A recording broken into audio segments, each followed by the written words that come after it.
Hello everyone, good morning. स्वागत है आप सबका आपके अपने YouTube platform study with dear Khan sir पर। तो प्यारे साथियों, आज हम बात करेंगे मैनेजमेंट के लेसन 2 पर। इससे पहले मैनेजमेंट का प्रबंध वाला जो लेसन है उससे संभावित क्वेश्चनों पर चर्चा हो चुकी है। ज़रूर देखिए उसको, क्योंकि संभावित क्वेश्चन यहीं से बनेंगे, ये मान के चलिए आप। अधिकांश क्वेश्चनों पर फोकस कर लिया गया है। ठीक है, तो आप सबको जय हिंद, वंदे मातरम, सलाम, नमस्ते, सत श्री अकाल, आदाब, गुड मॉर्निंग। चलिए स्टार्ट करते हैं अगला लेसन। ठीक है ना, लेसन नंबर 2 है हमारा ये। तो प्रबंध कार्य एवं सिद्धांत, इससे कौन कौन से क्वेश्चन बनेंगे उन सब क्वेश्चनों पर चर्चा होगी। ठीक है ना। तो प्रबंध के सिद्धांत है लोचशील, गतिशील, सार्वभौमिक या उपरोक्त सभी। तो बिल्कुल उपरोक्त सभी। ठीक है।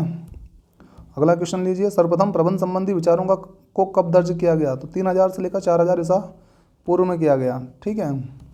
अगला क्वेश्चन, प्रबंध के सिद्धांत सामान्य वैधता के आधारभूत सत्य है जो प्रबंध की कार्यों के परिमाण की भविष्यवाणी करने की क्षमता रखते हैं, या सिद्धांत का है? तो कुंट्स और डोनेल का है। किसका है? कुंट्स और डोनेल का है। ठीक है, ओके। नेक्स्ट देखते हैं, अगला देखिएगा, प्रबंध के सिद्धांत को जन्मदाता किसे माना जाता है? प्रबंध के सिद्धांत का जन्मदाता हेनरी फेवल को माना जाता है। सब जानते ही हैं आप लोग। ठीक है ना, हेनरी फेवल को माना जाता है। हेनरी फेवल के कितने प्रबंध सिद्धांतों का वर्णन किया है? 14 सिद्धांतों का वर्णन किया है हेनरी फेवल ने। सब पता है आपको, है ना। किसी संस्था के उद्देश्य को प्राप्त करने के लिए प्रबंध की क्रिया को सफलतापूर्वक संपन्न करने हेतु जिन आधारभूत नियमों का उपयोग किया जाता है उसे कहा जाता है प्रबंध का सिद्धांत। कहते हैं उसको, क्या कहते हैं? प्रबंध का सिद्धांत।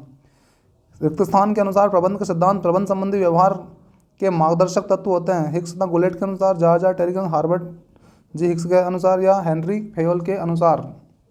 हिक्स तथा गुलेट के अनुसार। क्या आंसर आएगा? हिक्स तथा गुलेट के अनुसार। ठीक है, ओके।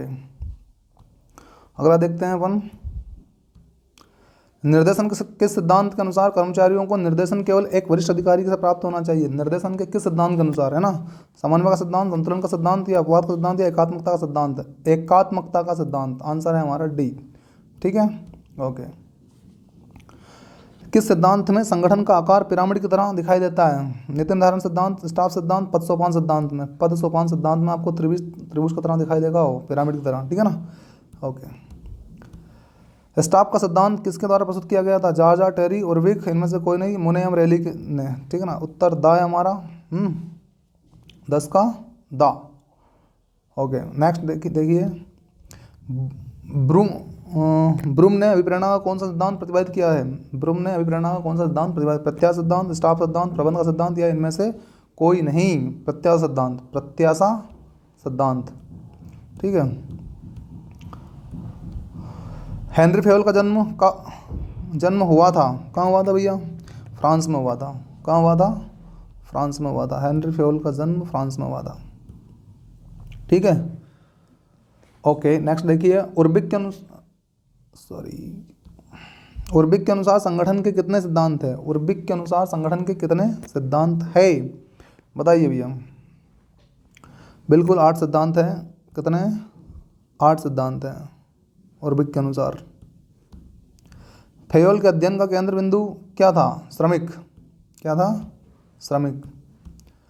टेलर प्रबंध का विकास से की ओर चलता है। टेलर के अनुसार प्रबंध का विकास किधर से किधर की ओर चलता है? निम्न स्तर से उच्च स्तर की ओर, उच्च स्तर से निम्न स्तर की ओर। तो पहला ही सही है हमारा, निम्न स्तर से उच्च स्तर की ओर। ठीक है, ओके। प्रबलीकरण सिद्धांत किस पर आधारित है? अधिगम सिद्धांत, स्किनर सिद्धांत, या फिर आ एवं बा दोनों? बिल्कुल सही है, सा आंसर हमारा। आ और बा दोनों, अधिगम के भी और स्किनर सिद्धांत पर भी। प्रबंध के किस सिद्धांत के अंतर्गत अंगूठा छाप प्रतिस्थापन का बल दिया जाता है? उर्बिक का सिद्धांत, या फिर वैज्ञानिक प्रबंध सिद्धांत? वैज्ञानिक प्रबंध सिद्धांत ही आंसर है भैया। अंगूठा छाप का इस्तेमाल इसमें होता है। अगला है, नेतृत्व के कौन से सिद्धांत के अंतर्गत माना जाता है कि नेताओं में कुछ सहज व्यक्तिगत लक्षण होते हैं? नेतृत्व का विशेषक सिद्धांत। कौन सा है? नेतृत्व का विशेषक सिद्धांत। हमारे देश में पंचायतों को गांवों के कल्याण के लिए सरकार द्वारा दी गई धनराशि को तय करने और खर्च करने के लिए अधिक अधिकार दिए गए हैं। कथन में उजागर प्रबंध के सिद्धांत की पहचान कीजिए। विकेंद्रीकरण का सिद्धांत भैया है। ठीक है ना। यदि कोई प्रबंधक विभिन्न राज्यों के लोगों के साथ व्यवहार करने में पक्षपाती है तो वह उल्लंघन कर रहा है समानता के सिद्धांत का, कर रहा है भैया, समानता नहीं दर्शा रहा है वो, ठीक है ना। आ आंसर आएगा 20 का आ। अगला क्वेश्चन है, उत्तरदायित्व और प्राधिकरण का सिद्धांत किस पर जोर देता है? उत्तरदायित्व बराबर प्राधिकरण पर जोर देता है भैया, बी आंसर। कौन सा? बी। ओके, नेक्स्ट देखिएगा, प्रबंध सिद्धांत एक ऐसा आधारभूत सत्य है जो सामान्यतः कारण व परिणाम संबंध के रूप में व्यक्त किया जाता है। यह कथन का है? जॉर्ज टेरी का, एडविन बी फिलिप्पो का? एडविन बी फिलिप्पो का, डी आंसर है। संगठन का हित कर्मचारियों के हित का स्थान ग्रहण कर लेता है, या किस में इंगित किया गया है? संतुलन का सिद्धांत में, नेतृत्व का सिद्धांत में, या फिर प्रमाणीकरण का सिद्धांत, या फिर सामान्य हित के लिए व्यक्तिगत हित की अधिकता की अधीनता का सिद्धांत? बिल्कुल राइट, सामान्य हित के लिए व्यक्तिगत हित की अधीनता का सिद्धांत में यह वर्णन किया गया है, ठीक है, बिल्कुल राइट। ठीक है, अगला क्वेश्चन लेते हैं, प्रबंध के विचारकों की निम्नलिखित सूची में से किसने विविधता के सिद्धांत को विकसित किया है? तो एडवर्ड डेमिंग। विविधता का सिद्धांत किसने दिया है? एडवर्ड डेमिंग ने दिया है, एडवर्ड डेमिंग ने दिया है, राइट।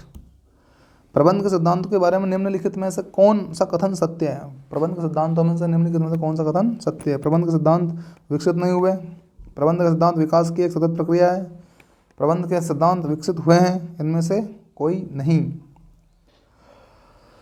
तो ये 26 का बाद लगाएंगे हम लोग। प्रबंध के सिद्धांत विकास की एक सतत प्रक्रिया, लगातार इसमें क्या होता रहता है? इन सिद्धांतों में विकास होता रहता है और इनकी वजह से भी विकास होता रहता है। अच्छी बात यह है, इन सिद्धांतों के कारण भी, ठीक है ना।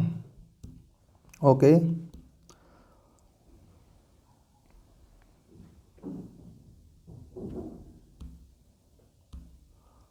अगला देखिएगा, निम्नलिखित में से कौन सा दिशा सिद्धांत में एकता का मुख्य उद्देश्य है? दिशा सिद्धांत में से एकता का मुख्य उद्देश्य है? कार्यवाही में एकता, समन्वय, आय व दोनों, इनमें से कोई नहीं। आय व दोनों, ठीक है ना। ओके, हेनरी फेयोल को जाता है सामान्य प्रबंधक के जनक के नाम से जाना जाता है, या फिर वैज्ञानिक प्रबंधन के जनक? तो ये तो बहुत ही सिंपल है हमारा, सामान्य प्रबंधन के जनक है हेनरी फेयोल, ठीक है ना, हेनरी फेयोल, ठीक है।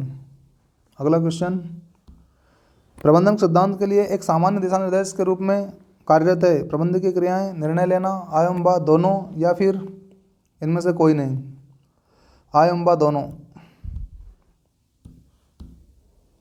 कार्यात्मक दूरदर्शिता का विस्तार है, अनुशासन, कमांड की एकता, कार्य का विभाजन, अधिकार और उत्तरदायित्व। तो हम जाएंगे कार्य का विभाजन पर, कार्य का विभाजन।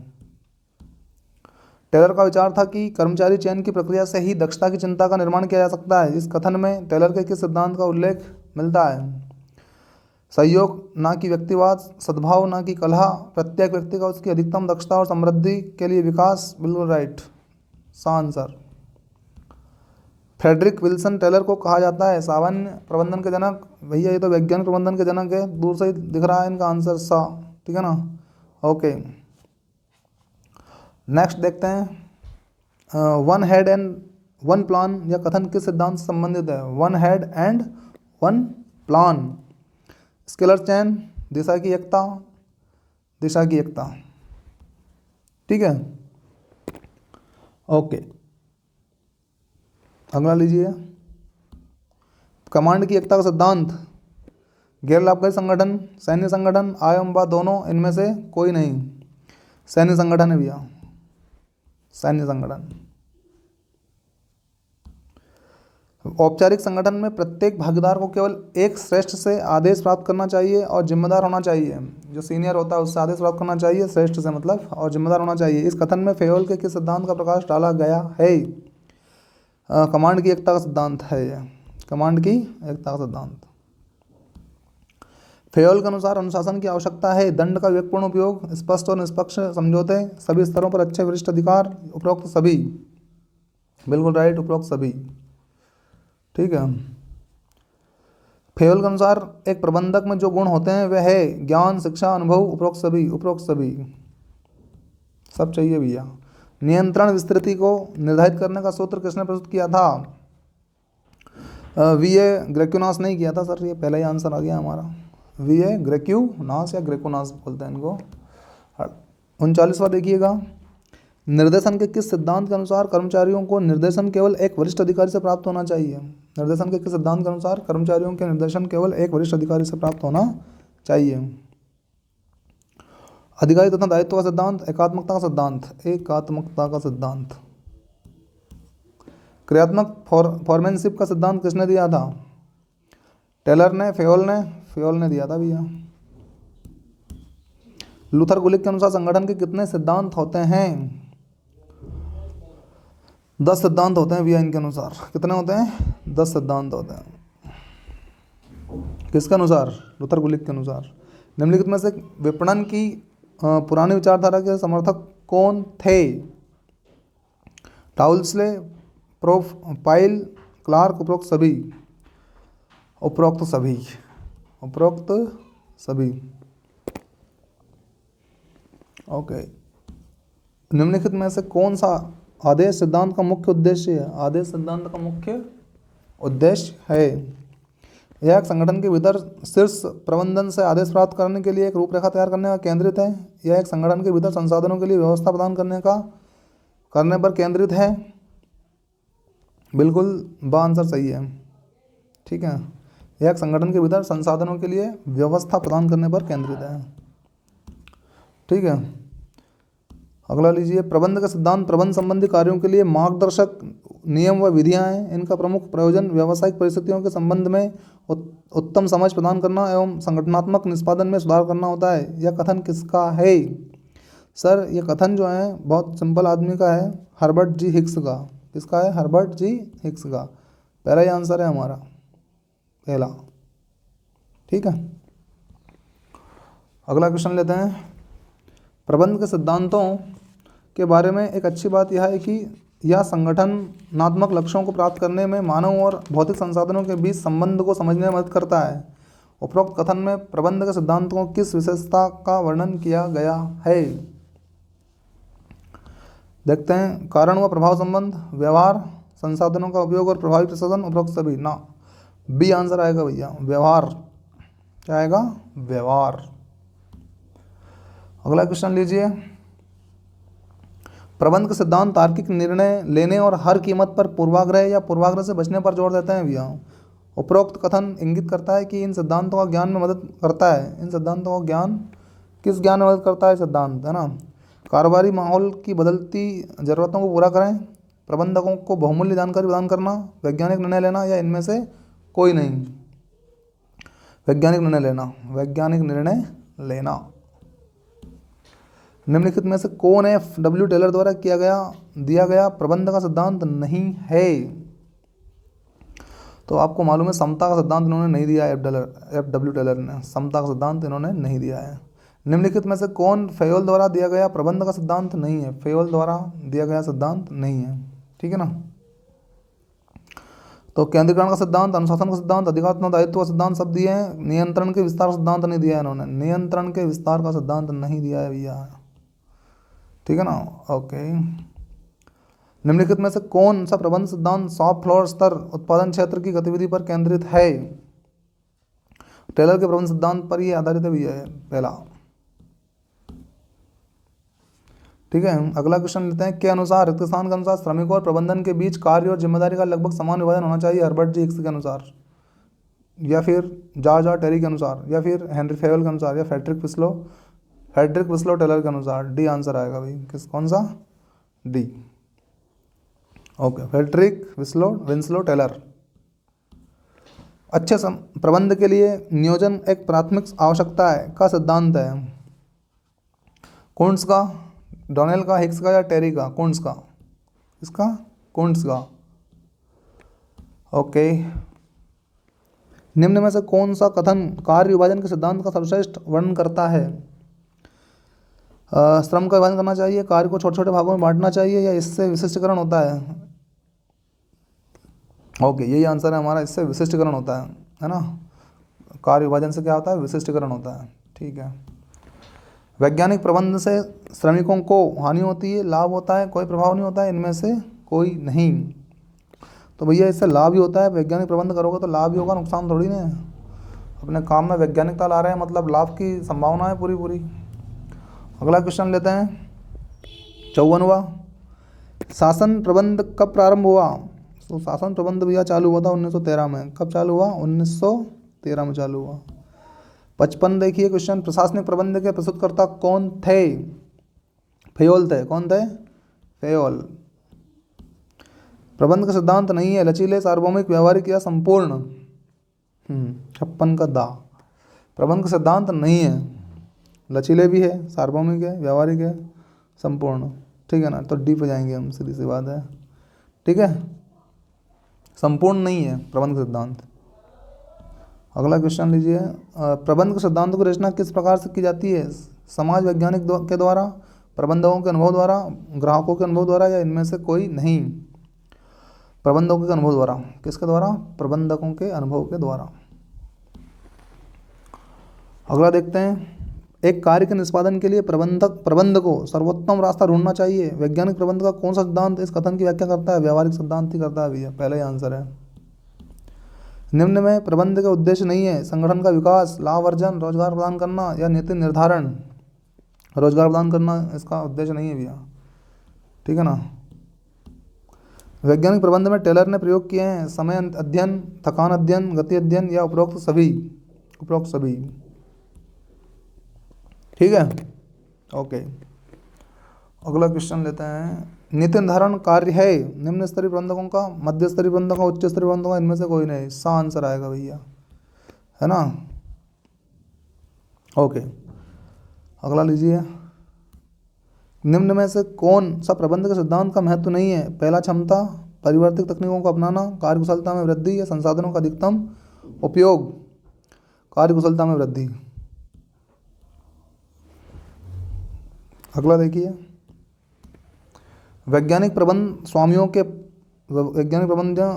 के पक्ष में, सहायक के विपक्ष में, या इनमें से कोई नहीं? पक्ष में ही रहेगा भैया वैज्ञानिक प्रबंध। जो स्वामी रहेगा कंपनी का, फार्म का, उसके पक्ष में ही रहेगा। अगली बात करते हैं, 64वां क्वेश्चन है हमारा, वैज्ञानिक प्रबंध से श्रमिकों के पारिश्रमिक में होती है वृद्धि? होती है भैया, बिल्कुल होती है। 64 का आई आंसर। अगला देखिएगा, वैज्ञानिक प्रबंध का मूलाधार है पारिश्रमिक या फिर मानसिक क्रांति? वैज्ञानिक प्रबंध का मूलाधार मानसिक क्रांति है भैया। क्या है? मानसिक क्रांति। वैज्ञानिक प्रबंध में विश्लेषण है 25%, 50% या फिर 75%? 75%।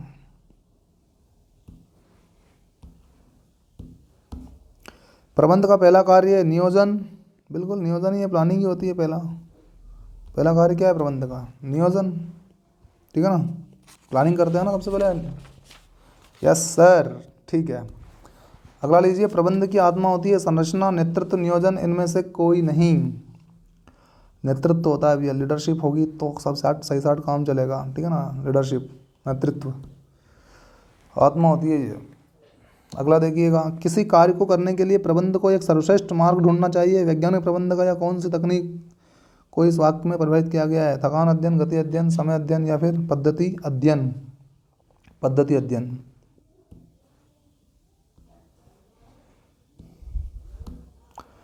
निम्न में से कौन सा प्रबंध के सिद्धांत का महत्व नहीं है? पहला, क्षमता, कार्यकुशलता में वृद्धि, परिवर्तित तकनीक को अपनाना या संसाधनों का अधिकतम उपयोग।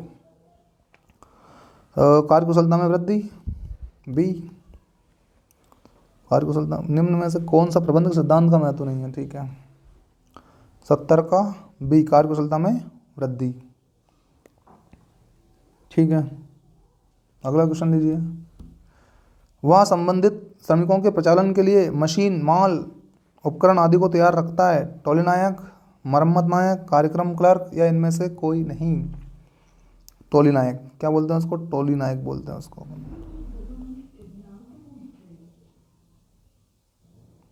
अगला क्वेश्चन लेते हैं, हो गया क्लियर ये?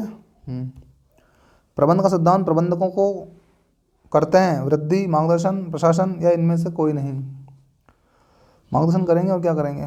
प्रबंधकों का मार्गदर्शन करेंगे, गाइडलाइन प्रदान करेंगे उनको। प्रिंसिपल ऑफ साइंटिफिक मैंने पुस्तक की रचना किसने की है? 73 टेलर ने या फेवल ने, तो ये तो बड़ा फेमस आदमी है यार, टेलर तो, ठीक है, टेलर ने की है। किसने की है? टेलर ने। प्रिंसिपल ऑफ साइंटिफिक मैनेजमेंट, ये मैनेजमेंट मैंने करा है ना, ये मैनेजमेंट करना है बेटा आपको। क्या लिखना है यहाँ पे? Management, management, management. Principle of scientific management की रचना टेलर ने की है। प्रबंध के सिद्धांतों का प्रतिपादन पर आधारित होता है, परीक्षण पर, कारण परिणाम पर, आ व बा दोनों। बिल्कुल, कारण परिणाम दोनों, मतलब आ और बा परीक्षण पे भी है। तो सा पे आंसर पे जाएंगे हम। किस पे जाएंगे? सा पे जाएंगे। कर्मचारियों व मजदूरों में उनकी कार्य क्षमता व रुचि के अनुसार युक्ति संगत विभाजन किस सिद्धांत पर आधारित है? सार्वभौमिकता, आदेश की एकता, विशिष्टीकरण, इनमें से कोई नहीं। विशिष्टीकरण पर। किस पर है? विशिष्टीकरण पर। प्रबंध सिद्धांतों का किसी भी है, किसी भी है, थोड़ा क्वेश्चन कहीं ना कहीं अधूरा रहा है, 1 मिनट देख रहा हूँ मैं। प्रबंध के सिद्धांतों का किसी भी देश काल व परिस्थिति में समान रूप से लागू होना। किसी भी देश काल, क्या लिखोगे यहाँ? प्रबंध सिद्धांत किसी भी देश काल, और लगा देना है यहाँ पर आपको, ये यहाँ पे भी है, इसके आगे देश काल, देश काल, ठीक है। वह परिस्थिति के में समान रूप से लागू होना प्रबंध के सिद्धांत को किस प्रकृति का प्रतीक है? किस सिद्धांत का प्रतीक है? ठीक है, तो विशिष्टीकरण, सार्वभौमिकता, या फिर आ एवं बा दोनों, या इनमें से कोई नहीं। सार्वभौमिकता, ठीक है ना। क्या आएगा इसमें? सार्वभौमिकता। ठीक है, नेक्स्ट देखते हैं, सार्वभौमिकता पे जाना है। ओके, एंड हो गया। तो कैसा लगा आपको ये सेशन? जरूर बताएं कमेंट बॉक्स में। लेके आते हैं जल्दी, अगला टॉपिक हमारा रहेगा लेखांकन पार्ट 3 या लेसन नंबर 3, ठीक है ना। Okay, good day, take care.